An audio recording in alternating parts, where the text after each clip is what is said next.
If you follow the Dallas Stars, chances are you are following Leah Assimakopoulos. Few have matched the day-to-day coverage Leah's provided all season long. And though the season's over, the work really feels like it's just begun. One of the biggest questions is you have a longer offseason than you're used to. What are you going to do with all that time?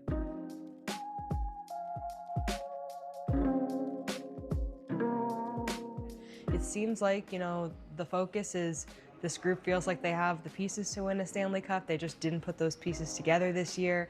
It's maybe changing some systems. Glenn Gulutzan talked about changing some systems in the neutral zone and what that could look like for the coaching staff moving forward, but also just kind of hoping for better luck than what they had this year in terms of injuries and getting guys rested and recovered. And of course, some personnel changes are probably going to need to happen too with free agency, and we see who comes back, who doesn't. So yeah, a lot to think about this offseason. I thought our neutral zone was always an issue that we talked about that I never spoke to you guys about at all probably this year. We talk about Glenn Gulutzan in his first season coming back with the Dallas Stars. His future is very much still with the Dallas Stars. Absolutely. I think that there's no question that, and last year there were a lot of questions. Do the Stars bring back Pete DeBoer for another year? Do they go out and get another coach? They obviously did do that.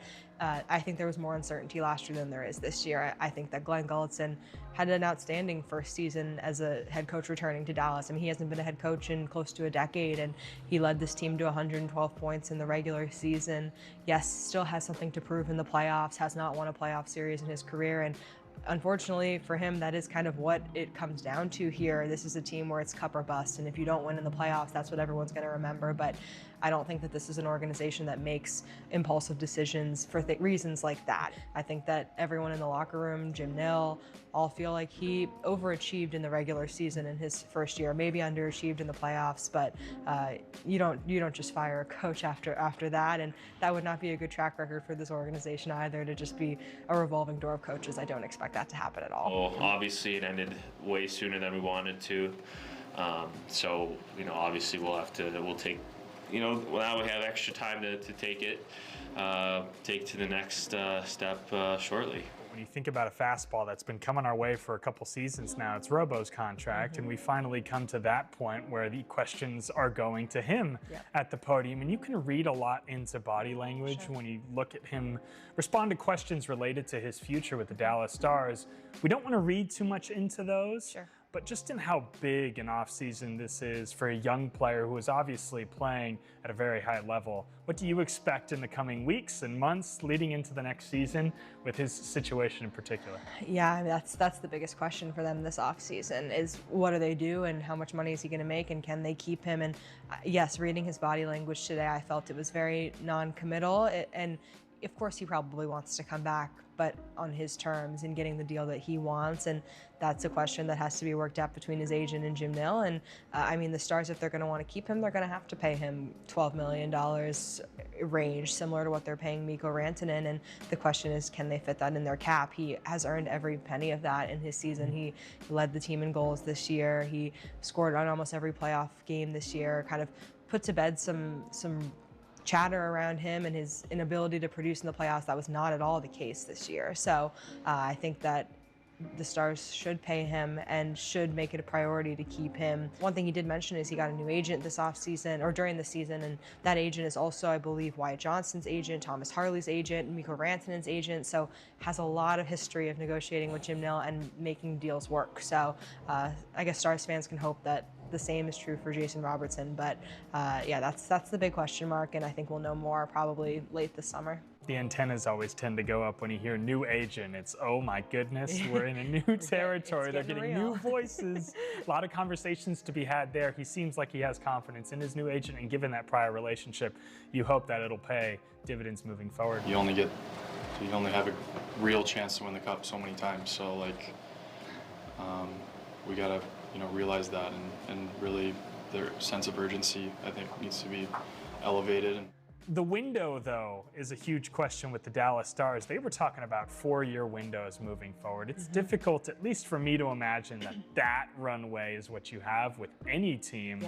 Do you believe that they still have that much time, or does the sense of urgency, like Jake Ottinger put it, need to be there a bit more? I think the sense of urgency does need to be there. Jake Ottinger, put it very well when he talked about when Joe Pavelski was on this team, and Joe Pavelski kind of mentioned to him, you have very finite amount of time to win a Stanley Cup in what is going to be a long career, and you have to capitalize when that opportunity is there. And it feels like that opportunity is open right now for this team. And it's probably weird for some players like Wyatt Johnston, who are, 22, 23 years old in the early stages of their career, someone telling you have to win now, otherwise the opportunity's gone. But that's just kind of the reality for this team. And, players like Jamie Benn and Matt Duchene, who have fought a career to try to win a Stanley Cup and are on the tail end of their careers, understand, like, this is the team. These are the teams that you need to win with. I'm going to take some time, just to relax, and we'll see. Fans, players, staff, they'll probably all agree that you need to find a way because you want to win, but you need to find a way to win one for Jamie Benn. Yeah, I think that it's a tough choice, and he comes back for this year hoping to win a Stanley Cup and is now further from winning a Stanley Cup than he was a year ago, and he's going to be 37 this summer. Like that, he's definitely reaching the end of his career, and I think it's a similar model to what Joe Pavelski followed. He signed 2 one-year contracts before he retired, so maybe Jamie Benn, this is his second, maybe this past one was his first, he could sign one more, maybe we'll see. Yeah, a lot of it's going to come down to, does he feel like he can do it, and does he feel like he's holding the team back? I think that was a big question in the playoffs. Like the regular season, the last few regular seasons, even with injuries and everything, he's contributed at a great pace and exactly what they need for kind of a middle 6 kind of forward depth guy. But in the playoffs, he's taken a lot of really costly penalties. He's, put the team in some tough positions there. Obviously, no one in the locker room is going to say he's nothing but a necessary leader for this group, and it'll be interesting to see how a team moves forward without Jamie Benn if he does choose to retire. But I think it's going to be some tough conversations, and whether he's a part of that equation is something we're going to find out probably by July 1st. If you need any other reason to know that Leah is one of the top tier journalists you will ever see, it's connecting all these incredible dots. You have Jamie Benn's first contract.